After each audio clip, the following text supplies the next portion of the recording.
আমেরিকাকে একটা নাটকীয়ভাবে ধাক্কা দিল ইরান।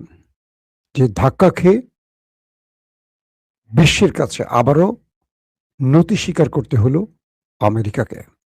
২ নম্বর গুরুত্বপূর্ণ খবর, ইরানকে আটকাতে গিয়ে এবার নিজেই থেমে গেল আমেরিকা। ৫ ঘন্টার রুদ্ধদ্বার বৈঠক করল ডোনাল্ড ট্রাম্প। সেখান থেকে ইঙ্গিত মিলল ইরান নিউক্লিয়ার তৈরির চূড়ান্ত লক্ষ্যে আছে। পাশাপাশি ইরান আমেরিকাকে বিভিন্ন উপায়ে পরাজিত করে এখন ফাইনাল রাউন্ডে বিজয়ের অপেক্ষায় আছে। থাকবে ইমরান খানের খবর। তিনি এখন হাসপাতালে ভর্তি আছেন। কি অবস্থা তার সেটাও জানাবো আপনাদের। প্রিয় দর্শক, হরমুজ প্রণালী এখন যুদ্ধের মূল কেন্দ্র। আমেরিকা সব ক্ষেত্রে পরাজিত হয়ে ইরানকে হরমুজে আটকাতে চায়। আর হরমুজ হলো ইরানের গেম চেঞ্জিং পজিশন।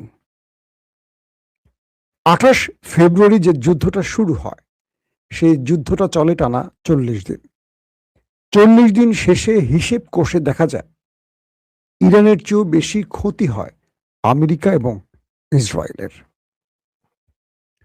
সর্বশেষ ইরান যখন হরমুজে তেলের জাহাজ থেকে টোল আদায় শুরু করে, তখন আমেরিকা তেলে বেগুনে জ্বলে ওঠে। কারণ ইরান কোনোভাবে অর্থনৈতিকভাবে সোজা হয়ে দাঁড়াক বা অর্থনৈতিকভাবে এগিয়ে যাক, এটা আমেরিকা বা গালফ কান্ট্রি চায় না।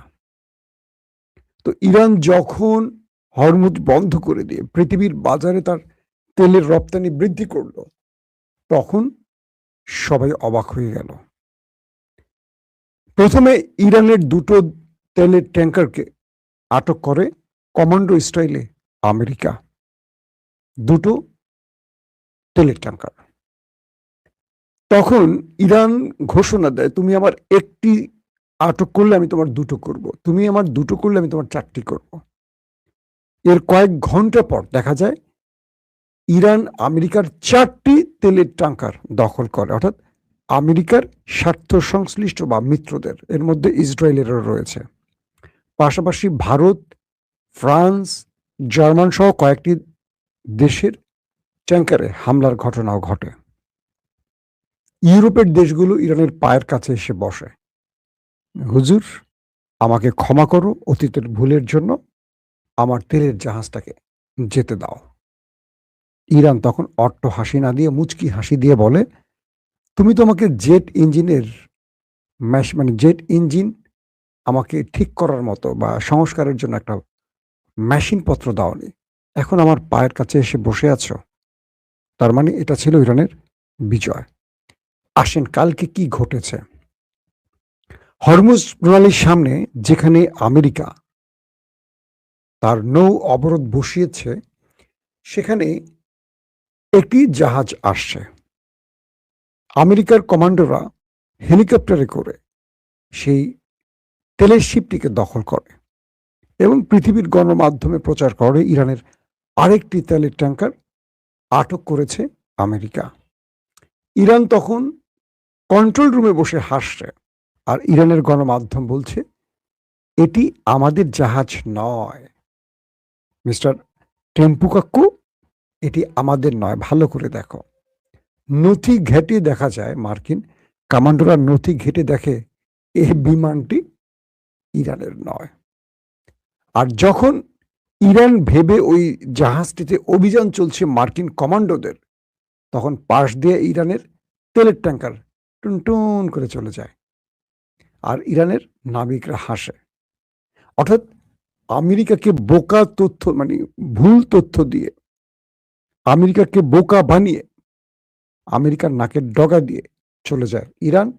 আর যে জাহাজটি আটকা পড়ে সেটি আমেরিকার কোনো মিত্রদের জাহাজ ছিল। ট্রাম্প খেপে যায় যে আমার নেভিরা কি করছে, আমার নেভাল টিম কি করছে। একটার পর একটা ইরানের জাহাজ চলে যায়, আর আমরা বসে বসে দেখছি এটা কেন। দর্শক, দ্বিতীয় গুরুত্বপূর্ণ খবরটা কি, মার্কিন যুক্তরাষ্ট্রের president Donald Trump, vice president JD Vance, Mark Rubio, top জেনারেলরা কালকে হোয়াইট হাউসের সিচুয়েশন রুমে 5 ঘন্টা রুদ্ধতার মিটিং করেন। সে মিটিংয়ে ট্রাম্প তার জেনারেলদের প্রশ্ন করেন, এই যুদ্ধের সামারি কি, এই যুদ্ধের অর্জনটা কি। জেনারেলরা ডোনাল্ড ট্রাম্পকে বলেন, এই যুদ্ধ আমাদেরকে বড় কিছু দেয়নি। ইরান এই যুদ্ধে আমাদেরকে দুটো ধাক্কা দিয়েছে। এক, পরাশক্তির জায়গা থেকে আমরা ছিটকে পড়ে যাচ্ছি, অর্থাৎ বিশ্ব এখন আমাদের কর্নিশ করে না, বিশ্ব আমাদেরকে এখন সেলুট করে না। ন্যাটো আমাদের পাশে দাঁড়ায়নি, ইউরোপ আমাদের পাশে দাঁড়ায়, একে অপরে আমাদের বিরুদ্ধে কথা বলতে শুরু করেছে। যারা আগে আমাদের নামটি উচ্চারণ করতে ভয় পেত, তারাও এখন আমাদের নাম উচ্চারণ করে গালিগালাজ করে। আর দ্বিতীয় যে আমাদের ক্ষতিটি হয়েছে সেটি হলো ইরান নিউক্লিয়ার তৈরির পথে এগুচ্ছে। এটি হলো আজকের আলোচনার মূল জায়গা। অর্থাৎ মার্কিন প্রেসিডেন্ট তার সিচুয়েশন রুম থেকে তার টপ জেনারেল এবং ওয়ার ক্যাবিনেট, যুদ্ধকালীন যে ক্যাবিনেট, সেই ক্যাবিনেটের যে বক্তব্য শুনছিলেন সেটি হলো ইরান গত দুদিন ধরে পাকিস্তান এবং রাশিয়ার মাধ্যমে আমেরিকার কাছে যে প্রস্তাবনা পাঠিয়েছে, যে প্রস্তাব আমেরিকা রিজেক্ট করে দিয়েছে, সেই প্রস্তাবের বক্তব্য অনুসারে যে ইরান কোনোভাবে নিউক্লিয়ার নিয়ে আমেরিকার সাথে কোনো আলোচনা করতে রাজি নয়। তার মানেটা কি?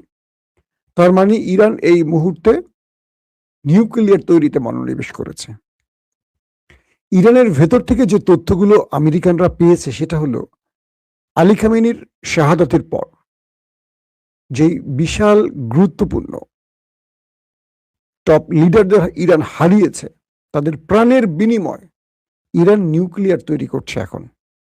কারণ ইরান পূর্বে তার সর্বোচ্চ নেতার মাসালা অনুযায়ী, ফতোয়া অনুযায়ী তারা কোনো নিউক্লিয়ার তৈরি করেনি, কিন্তু আমেরিকা তাদের উপর আগ্রাসন চাপিয়ে দিয়েছিল।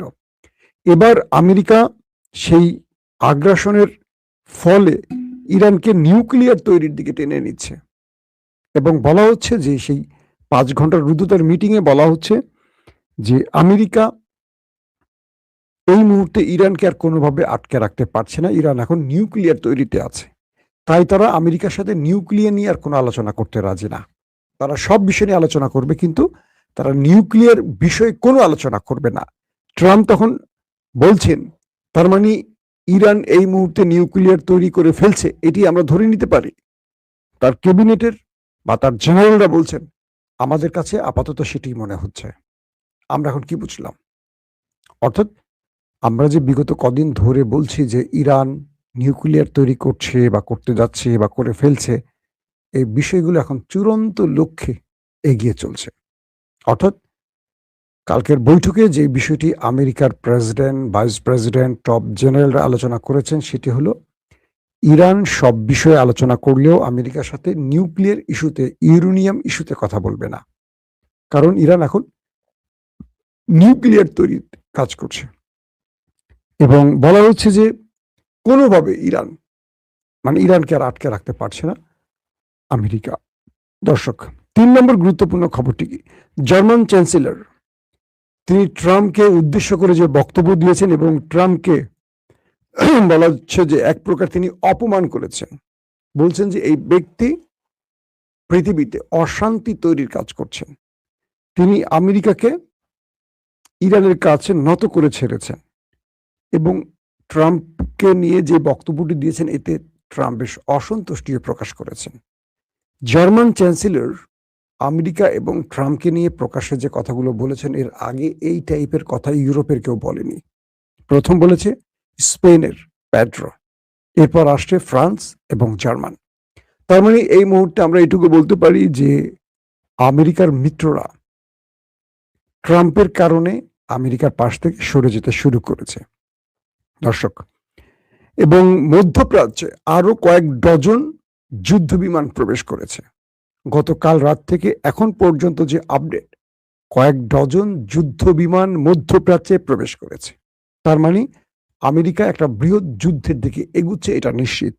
যদি ইরানকে কোনোভাবে কথা শোনাতে না পারে, বা ইরানের সাথে শর্ত বাস্তবায়নে রাজি করাতে না পারে, সেক্ষেত্রে আমেরিকা যুদ্ধের দিকে এগোবে।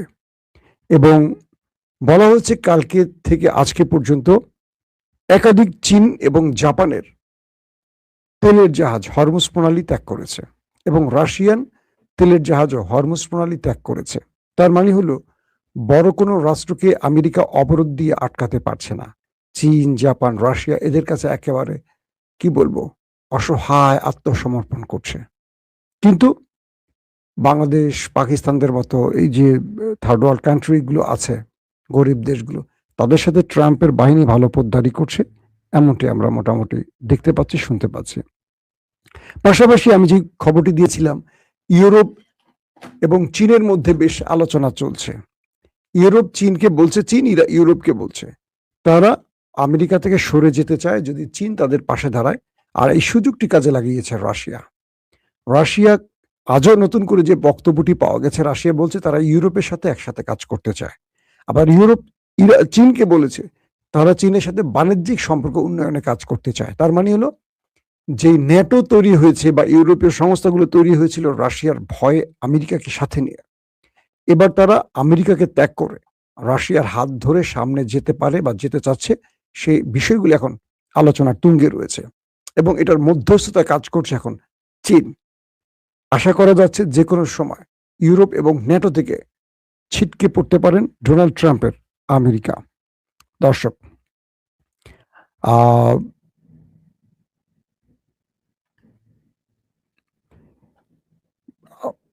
আমরা পিটিএর কিছু খবর দেওয়ার আগে আরো কিছু বলি যে ইরানের এই অবস্থার মধ্যে মার্কিন কিছু গণমাধ্যম দাবি করছে, ইরানের কিছু গণমাধ্যম দাবি করছে এবং মিডল ইস্টের কিছু আউটলেট দাবি করছে ইরানের সামনে অসহায় আত্মসমর্পণ করছেন এখন ডোনাল্ড ট্রাম্প।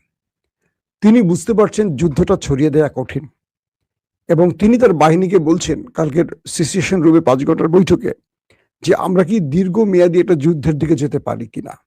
তার জেনারেলরা বলছেন আমরা দীর্ঘমেয়াদী যুদ্ধের দিকে যেতে পারতাম যদি আমাদের সাথে আমাদের কোয়ালিশনরা বা আমাদের জোটের বন্ধুরা, মিত্ররা থাকতো। আমরা এখনো একা এবং ইসরায়েল এই যুদ্ধে আমাদের সাপোর্ট দিতে পারবে না, বরং ইসরায়েলকে আমাদের সাপোর্ট দিতে হবে। তো ইউরোপ যদি আমাদের সাথে না থাকে, ইরান তো প্রতিনিয়ত তার মিত্রদের কাছ থেকে রসদ পাচ্ছে। আমরা 40 দিনের যুদ্ধে প্রায় অর্ধেক মিসাইল আমরা হারিয়েছি এবং বাকি অর্ধেক যা আছে এটা আমাদের রাষ্ট্রকে রক্ষার প্রয়োজন আছে। তো আমরা যেই হারে মিসাইল ধ্বংস করেছি বা নষ্ট করেছি বা 9,500-এর মতো মিসাইল শুধু ইরান ধ্বংসই করে দিয়েছে। তো এর মধ্যে আমরা যদি নতুন করে মিসাইল তৈরি করতে না পারি, তাহলে যুদ্ধ আমরা কতদিন লম্বা টেনে নিতে পারি। এটা নিয়ে ট্রাম্প মোটামুটি টেনশনে আছেন। না তিনি পারছেন ইরানের শর্ত মেনে নিতে, না পারছেন তিনি যুদ্ধটা শুরু করতে। কিন্তু তিনি যুদ্ধের প্রস্তুতি নিচ্ছেন এবং বলা হচ্ছে যে ট্রাম্প সবকিছু থেকে দৃষ্টি ফেরাবার জন্য প্রায় তাদের যে দেশটির অ্যানিভার্সারি 250 বছর আমেরিকার হয়েছে, তার জন্য পাসপোর্টের ভেতরে ট্রাম্পের ছবি সংযোজন করে দিয়েছেন। শেখ হাসিনার মতো আর কি, তার বাবা আর তার নিজের ছবি বাধ্যতামূলক। তো মার্কিন যুক্তরাষ্ট্রে 250 বছরের অ্যানিভার্সারি বর্ষপূর্তির জন্য তারা পাসপোর্টে সীমিত আকারে ডোনাল্ড ট্রাম্পের ছবি সংযোজনের সিদ্ধান্ত নিয়েছে এবং বলা হচ্ছে যে আমেরিকা তার ইতিহাসে সবচেয়ে জঘন্য সময়টি বা সবচেয়ে অপমানমূলক সময়টি বা সবচেয়ে একাকিত্বের সময়টি পার করছে। তাই ট্রাম্প তার জনগণকে ভিন্ন দিকে নেবার চেষ্টা করছে। অন্যদিকে গালফ কান্ট্রি আমেরিকাকে কোনোভাবে ইরানে আক্রমণের অনুমতি দিচ্ছে না। তারা বলছে যে তুমি ইরানে আক্রমণ করলে ইরান তো আমাদের উপর আক্রমণ করবে। আমরা যুগের পর যুগ পরিশ্রম করে তেল বিক্রি করে যে রাষ্ট্র তৈরি করেছি, যে সুন্দর বা আরাম বা বাসযোগ্য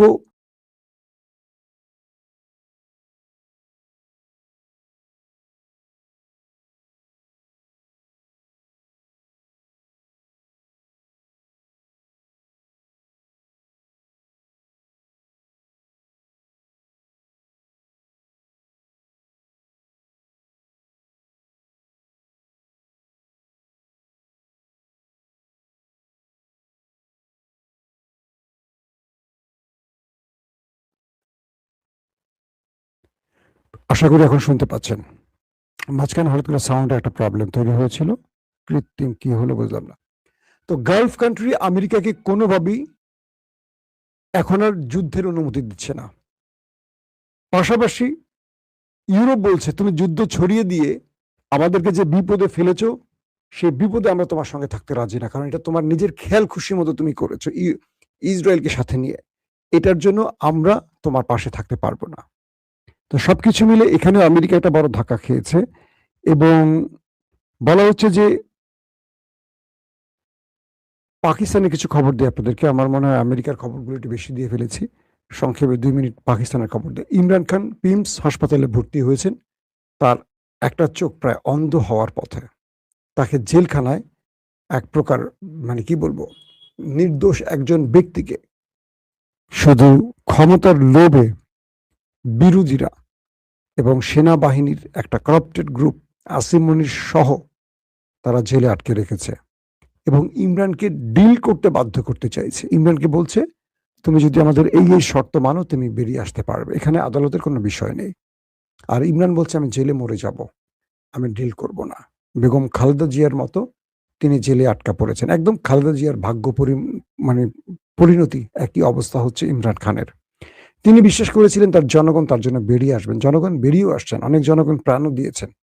কিন্তু পাকিস্তান সেনাবাহিনীর সামনে আর কুলিয়ে উঠতে পারেনি। এই মুহূর্তে তেহরিকে ইনসাফ বা পিটিআই বড় কোনো আন্দোলন তৈরি করতে পারছে না। ইমরানের বোনেরা বারবারই আডিয়ালা জেলের সামনে গিয়ে বসছেন ভাইকে এক নজর দেখার জন্য এবং জেল কি বলে, আদালতের নির্দেশ থাকলেও জেল কর্তৃপক্ষ তার বোন, তার দল বা আইনজীবী কাউকে ইমরানের সাথে দেখা করতে দিচ্ছেন না এবং বারবারই তার শরীর অবনতির দিকে গেলে তাকে গতকালকে পিমস হাসপাতালে ভর্তি করা হয় এবং ডাক্তাররা তার অবস্থা ভালো না বলে জানিয়েছে। তার চোখে ইনজেকশন দেয়া হয়েছে এবং তার শরীর অনেক রুগ্ন বা দুর্বল হয়ে পড়ছেন। তার সাথে আসলে কি হচ্ছে জেলখানায় বলা মুশকিল। এই মুহূর্তে পিটিএর জনগণরা যদি রাস্তায় না বেরোয়, তাহলে আমার মনে হয় যে পাকিস্তান আরেকটি বড় ট্র্যাজেডির মধ্যে পড়তে যাচ্ছে। কারণ ইমরানকে নিশ্চিহ্ন করে দেওয়ার যে স্বপ্ন আছে শত্রুদের, সেটা বাস্তবায়নের পথে আছে এবং ইমরান খান আসলে সত্যি কথার অর্থে যে দেশটাকে পরিবর্তনের জন্য তার পুরো জীবনটাকে তিনি ত্যাগ করেছেন, সবকিছু করেছেন। তার জনগণ যদি মনে করেন যে আল্লাহ উপর থেকে কোনো ফেরেস্তা পাঠাবে বা আবাবিল পাঠাবে, তাহলে আসলে হবে না। বাংলাদেশে যেমন ১৫.৫ বছর পর ছাত্র জনতা বিপ্লব ঘটিয়েছে, তার ফল ভোগ করছে কারা? বিএনপি। এবং সেই বিএনপি জুলাই সনদ বা আমাদের যেই সংস্কার যা আছে সব বাদ দিয়ে এখন ওই যাদের বিরুদ্ধে আন্দোলন দিল্লি না ঢাকা, সেই দিল্লির প্রেসক্রিপশনই এখন বিএনপি চলছে। তার মানে আমাদের হাজার হাজার ছেলেরা যে জীবন দিল, আমাদের কয়েক হাজার ছেলে যে পঙ্গুত্ব বরণ করলো, তার বিনিময়ে আমাদের বিপ্লবটা সার্থক হয়নি আমরা বলতে পারি। হতে পারতো বিএনপি যদি আমাদের পালস বুঝতো, জনগণের পালস বুঝতো, কিন্তু বিএনপি সেই দিকে হাঁটছে না। তো পাকিস্তানের ক্ষেত্রটা একই রকম হয়েছে যে ইমরান খান মানুষকে স্বপ্ন দেখিয়েছেন, তাকে এখন অন্যায়ভাবে জেলে ঢুকিয়ে রেখেছে। তিনি মারাত্মক অসুস্থ অবস্থায় জেলে পড়ে আছেন। সাম্প্রতিক গতকালকে তাকে যে হাসপাতালে আনা হয়েছে, ডাক্তার তার শরীরের অবনতি দেখছেন, কিন্তু দেশের জনগণ জাগছে না। কারণ সেনাবাহিনীর বন্দুকের সামনে নামতে সবাই ভয় পান। এভাবেই ভীরুরা একসময় হেরে যায়। কিন্তু ইরানের মতো যারা সাহসী, যে দেশটির সর্বোচ্চ নেতা, যে দেশটির সেনা প্রধান, গোয়েন্দা প্রধান, বিমান প্রধান, বড় বড় প্রধানরা জীবন দিতে পারে, আলী লালিজানির মতো ব্যক্তিরা জীবন দিতে পারে, দেশটাকে তারা রক্ষা করতে পারে। দেখেন ইরান এখনো আমেরিকার বিরুদ্ধে দাঁড়িয়ে আছে। পরাশক্তির বিরুদ্ধে দুর্বল ইরান এখনো লড়াই চালিয়ে যাচ্ছে। তো এই জাতি আর আমাদের জাতির মধ্যে পার্থক্য আছে। আমরা এখন আবার অপেক্ষায় আছি আরেকটা বিপ্লব হবে। কি হবে না হবে এরকম অনেকে স্বপ্ন দেখছি। ২ দিন পরে হবে না, ২০০ বছর পরে হবে জানি না। কিন্তু আমরা চাই আর বিপ্লব না। আমরা চাই এই দেশটা জুলাই যে আমাদের দাবি ছিল, আমাদের যে তরুণরা জীবন দিয়েছিল যে প্রত্যাশা, সেই প্রত্যাশা তারেক রহমান প্রধানমন্ত্রী থাকা অবস্থায় বাস্তবায়ন করবেন। কিন্তু আমরা এখন দেখছি নতুন করে আবার ৭১ ইস্যু, রাজাকার ইস্যু টেনে আনছে কেউ। আমরা দেখছি দেশটাকে আবার বিভাজিত করছে আওয়ামী লীগের ভাষায়। আবারও আওয়ামী লীগের রাজনীতিতে সম্পৃক্ত করতে নেপথ্যে কাজ শুরু করছে বিএনপিতে থাকা আওয়ামী লীগের চরেরা। এই বিশ্বাসঘাতকরা বারবারই দেশটাকে অনিশ্চিত ভবিষ্যৎ দিকে টেনে নিচ্ছে। আর আমরা বেমালুম সব ভুলে গিয়ে শুধু নিজের চিন্তা করছি। এখান থেকে আমাদের মুক্তির কোনো পথ আমরা খুঁজছি না। ঠিক পাকিস্তানের জাতিও একইভাবে ইমরানকে কুরবানি দিয়ে নিজের চিন্তা করছে। কিন্তু এই জাতি ক্রমান্বয়ে আরো পরাধীন হয়ে যাচ্ছে। আল্লাহ হাফেজ।